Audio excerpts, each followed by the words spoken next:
Oi pessoal, vamos lá então, aulinha de história do terceiro ano, nossa terceira semana. Semana passada a gente conversou sobre o início do período varguista no Brasil, né pessoal? O período em que Getúlio inicia aquele processo de governar durante 3 mandatos seguidos do Brasil, né? Eu expliquei para vocês que a Revolução de 1930 foi a queda do Império do Café com Leite. Houve ali aquele golpe de Estado getulista sobre o Washington Luiz, impedindo um outro governo que iria assumir democraticamente. Getúlio, então, governa por um tempo provisoriamente. Devido ao seu bom governo, o Congresso Nacional lhe dá o direito de governar mais 4 anos, um governo aí constitucional. Ao final desse mandato, com medo de perder as eleições, Getúlio cria um plano, né, o Plano Cohen, que eu expliquei a vocês, e dá um novo golpe, fechando o Congresso Nacional e, pessoal, decretando uma terceira via para se manter no poder. Getúlio Vargas, então, a partir desse Plano Cohen, que foi o que eu expliquei no final da aula passada, ele cria uma terceira via para governar mais um período do Brasil.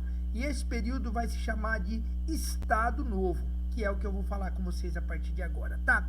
Então, o Getúlio já vai agora para o seu terceiro mandato seguido, um num golpe, um constitucional e agora por mais um golpe, né? O golpe de Estado Novo. Mas já que ele ganhou, vamos explicar o que ele fez nesse período de importante para nossa nação, tá bom? O Estado Novo, pessoal, ele primeiramente vai mudar Getúlio. Getúlio vai ser cada vez mais centralizador, tá? Vai trazer cada vez mais para ele o poder. E com certeza vai se meter muito mais na economia. A intervenção estatal na economia vai ser muito mais vigente nesse período, tá?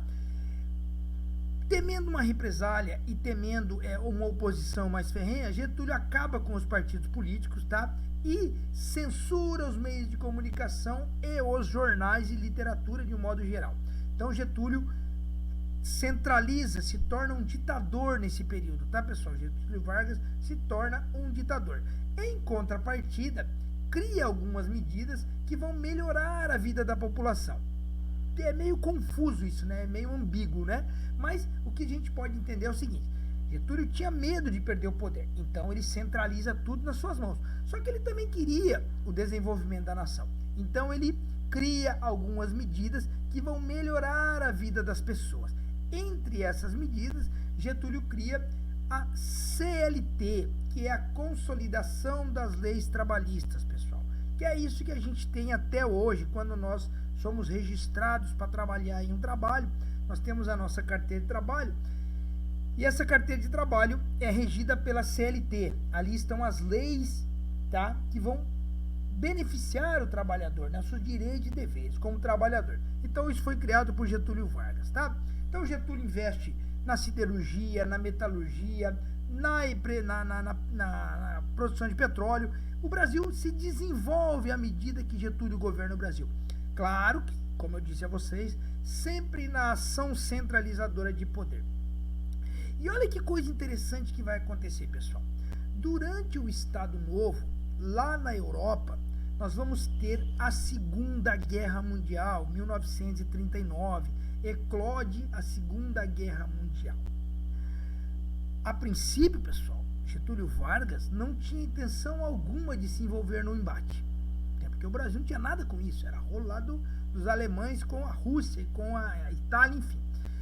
O Getúlio estava fora disso. O problema, pessoal, é que vai acontecer o quê? Em 1941, após os japoneses atacarem a base naval de Pearl Harbor, no Pacífico, os americanos, que também não estavam na guerra, decidem entrar na guerra, tá? Decidem entrar na guerra. E quando os americanos entram na guerra, eles observam que aqui no Brasil era um ponto estratégico para suas pretensões dentro do embate. Os Estados Unidos queriam construir, pessoal, tá, uma base americana em Pernambuco, tá? Uma base americana em Pernambuco que ficava, né, de frente ao Oceano Atlântico, com a visão privilegiada do que pudesse acontecer no mar, né, durante o conflito, durante a Segunda Guerra. Tendo essa intenção, o governo americano vem ao Brasil para negociar com Getúlio Vargas a possibilidade, né, de construir essa base. O problema é que Getúlio, por ser um ditador ferrenho, era muito adepto às ideias tanto de Mussolini quanto de Hitler. Não que ele fosse um nazista ou um fascista, mas ele era um cara que, por ser um ditador, centralizador de poder, ele era meio que gostava das ideias de Hitler e de Mussolini, né? Então, a princípio, ele não aceita a oferta americana. A pressão americana é grande, então Getúlio resolve negociar com o presidente americano e pede, olha que ideia interessante, Getúlio permite a construção da base americana em Pernambuco a partir do momento que os americanos financiassem no Brasil a construção da CSN. Eu até coloquei na apostila para vocês. A CSN seria a Companhia Siderúrgica Nacional, empresa essa que melhoraria a siderurgia brasileira. Enfim, Getúlio dá o seu pedido ao governo americano. Inicialmente o seu pedido é negado. Os americanos falam, não, estamos gastando uma grana na guerra, não vamos nos meter com isso. E a negociação esfria. Getúlio então tem um pequeno contato com Hitler, né? Até porque na aula passada eu expliquei a vocês que ele mandou Olga, né, para a Alemanha para morrer nos campos de concentração de Hitler. Então Getúlio tinha umas relações estreitas com o governo alemão e começa essa negociação, esse bate-papo entre Hitler e o governo brasileiro. Temendo que o Brasil pudesse entrar na guerra ao lado dos alemães, os americanos então recuam na proposta e decidem construir a Companhia Siderúrgica Nacional para o Brasil. Em troca disso, então, Getúlio deveria ceder a área brasileira para a construção da base americana e, além disso, entrar na guerra ao lado dos americanos, pessoal. E aí vem uma coisa muito interessante, muito legal na nossa história, pessoal. O Brasil vai para a guerra, coisa que não era comum na nossa história. O Brasil, então, vai para a guerra. E para nos prepararmos para a guerra, tá, nós criamos duas frontes de batalha. A Força Expedicionária Brasileira, a FEB, né, que era por terra, né, eram os guerreiros de terra, e a FAB, a Força Aérea Brasileira, que seriam os aviões, né.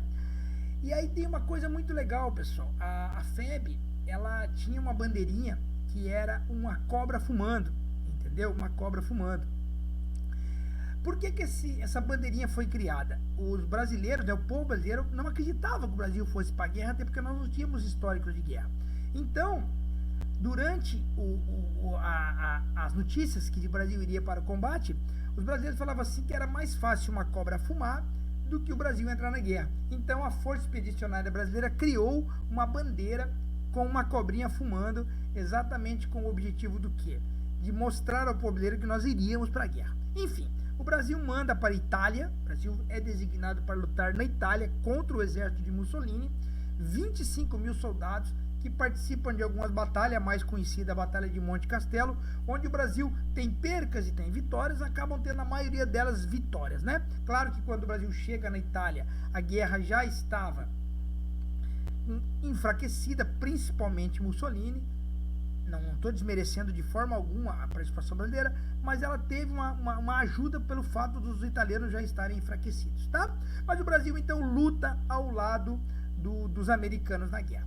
Com o fim da guerra, lá em 45, a oposição varguista, pessoal, começa a bater muito forte nele. Principalmente no que, pessoal? Olha que ideia interessante. Como é que pode um presidente ditador, centralizador de poder, apoiar na guerra um país extremamente democrático como era os Estados Unidos? Então, era uma outra ambiguidade do governo varguista. O Vargas, ele se aproximava muito mais de Hitler do que de Roosevelt, que era o presidente americano. Então, o brasileiro começa a exigir essa democracia novamente para o seu dia a dia. A oposição bate forte em Vargas. Com medo que Vargas pudesse dar um novo golpe nas próximas eleições, o Congresso Nacional, então, pessoal, cria o ato adicional. O que era o ato adicional? O ato adicional garantiria as eleições presidenciais, proibindo qualquer tipo de golpe. Ou seja, nós teríamos eleições, Vargas teria que concorrer com alguém. Então só restava a ele fazer o quê? Uma campanha política, né, pessoal? Então Vargas cria o seu slogan de campanha, tentando garantir que a população lhe dê o poder. E aí, pessoal, atentem para essa palavra aqui, ó. Queremismo. Vargas, então, usa o queremismo como bandeira. O que seria o queremismo? Ele queria, pessoal, que o povo brasileiro fosse às ruas, querendo que ele ficasse no poder sem a necessidade de novas eleições. A real é que o povo não comprou a sua ideia do queremismo. E isso não colou. E nós tivemos eleições presidenciais. Vargas vai concorrer com outros candidatos e vai perder a eleição. Vai perder a eleição para Olívio Gaspar Dutra, pessoal. E aí nós vamos viver no Brasil agora um período populista, que eu vou continuar contando para vocês agora. Período esse que vai de 1945, quando Vargas sai do poder, a 1964. É muito rápido, tá? Isso aqui. E eu quero que vocês entendam rapidinho. Então vamos lá. Vargas sai do poder, Dutra, Olívio Gaspar Dutra, o presidente Dutra, entra no seu poder e assume em 46, tá? Primeira coisa que Dutra faz, pessoal, uma nova Constituição para o Brasil, a Constituição de 46. E eu destaquei para vocês alguns detalhes importantes. Entre eles, a restauração da democracia, lembrando que Vargas era ditador, então a democracia estava abalada, então com Dutra a democracia retorna à nação. Os três poderes surgem novamente, executivo, legislativo e judiciário, surgem novamente, e principalmente aqui, pessoal, eleições, tá, diretas, tanto para o presidente, governador e prefeito. Vargas havia proibido as eleições, então Dutra devolve as eleições presidenciais, tá bom? Dutra governa por um tempo, segue algumas medidas de Vargas, e o que é que vai acontecer, pessoal? Ao final do seu mandato, nós teríamos então novas eleições, até porque Dutra havia devolvido esse direito do povo voltar. Quem é que volta como candidato? Getúlio Vargas. Getúlio Vargas volta como candidato, faz a campanha eleitoral e em 1950 novas eleições são realizadas e adivinhem, pessoal, Getúlio Vargas ganha as eleições com 48% dos votos, tá? Ou seja, agora Getúlio vai governar mais um tempo de forma legítima, amparado pelo povo brasileiro. Pessoal, Getúlio agora muda o jeito de ser. Lembra do ditador, do centralizador de poder? Ele vai dar lugar a um cara gentil, populista e nacionalista, tá? Então Getúlio começa a sua campanha, pessoal. O que nós vamos destacar nesse quarta passagem varguista pelo poder da nação? Primeiro, em 1954, Getúlio cria a Petrobras, pessoal. Qual era o objetivo? Gerenciar a extração de petróleo do Brasil. E é o que ela faz até hoje, né, pessoal? Então, Getúlio criou a Petrobras. Então, a vida vai passando, Getúlio vai governando, e como todo presidente, pessoal, Getúlio tem oposição. Eu quero que vocês atentem agora para um nome, Carlos Lacerda. Destaquei aqui para vocês, ó. Esse jornalista carioca vai ser o maior opositor varguista nesse período, pessoal. Lacerda era proprietário de um jornal e não gostava de Getúlio. Todos os dias as manchetes batiam no presidente, criando alguma coisa que maculassem a imagem do presidente. Surge então, olha, prestem bastante atenção no que eu vou contar agora para vocês, pessoal. Surge então a ideia de matar Carlos Lacerda. Pessoal, é atentar contra a vida de Carlos Lacerda. Aí você me pergunta, mas foi o Vargas que deu essa ideia? Prestem atenção, pessoal. Getúlio Vargas tinha um segurança, como todo presidente, tem lá o seu segurança.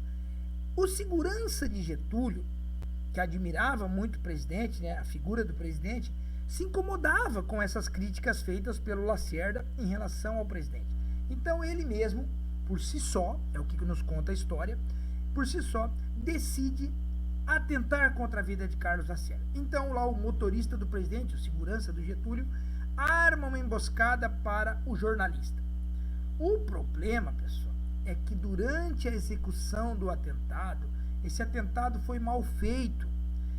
E a pessoa assassinada no atentado não foi o jornalista, e sim uma pessoa que estava ao seu lado, seu segurança, enfim.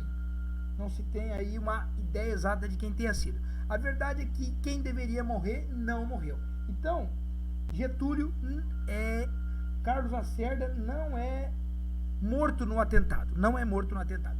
Feito isso, pessoal, ele vai para jornais no outro dia e diz: tentaram me matar. E eu sei quem foi. Foi Getúlio Vargas.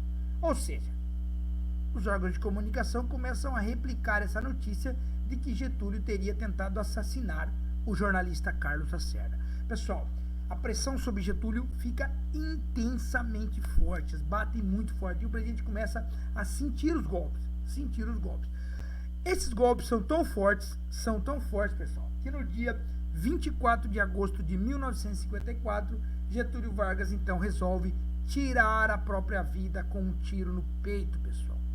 Deixa uma carta extremamente linda, que eu vou postar no grupo para vocês se eu ainda tiver essa carta, para que vocês leiam. Deixa uma carta extremamente linda e se despede da nação com a última frase da carta: saio da vida para entrar para a história. Getúlio Vargas, então, se suicida, pessoal, pondo fim a uma das carreiras políticas mais controversas, contraditórias da história do Brasil. Uma hora ditador, uma hora populista. Ninguém sabe exatamente, na verdade, o que foi Getúlio. A verdade é que teve momentos muito bons para o Brasil e momentos muito ruins. E, infelizmente, sua carreira, sua vida, se encerra dessa forma. Tá bom, pessoal? Aí você me pergunta: pai, e agora? Morreu Getulião. O que acontece com o Brasil, pessoal? Quando morre um presidente, assume um vice-presidente. Concordam comigo? Quem vai assumir a eleição é Café Filho, que era vice de Getúlio Vargas, tá, pessoal? Café Filho, então, vai ficar no poder até as novas eleições de 55. Com as eleições de 55, o nosso próximo presidente vai ser Juscelino Kubitschek, tá bom? Mas eu vou contar um pouquinho da história desse cara a partir da próxima aula para vocês. Fiquem com a reflexão de Getúlio e, se quiserem, pesquisem mais sobre isso, é uma história muito legal. Valeu, pessoal, muito obrigado e até a próxima aula.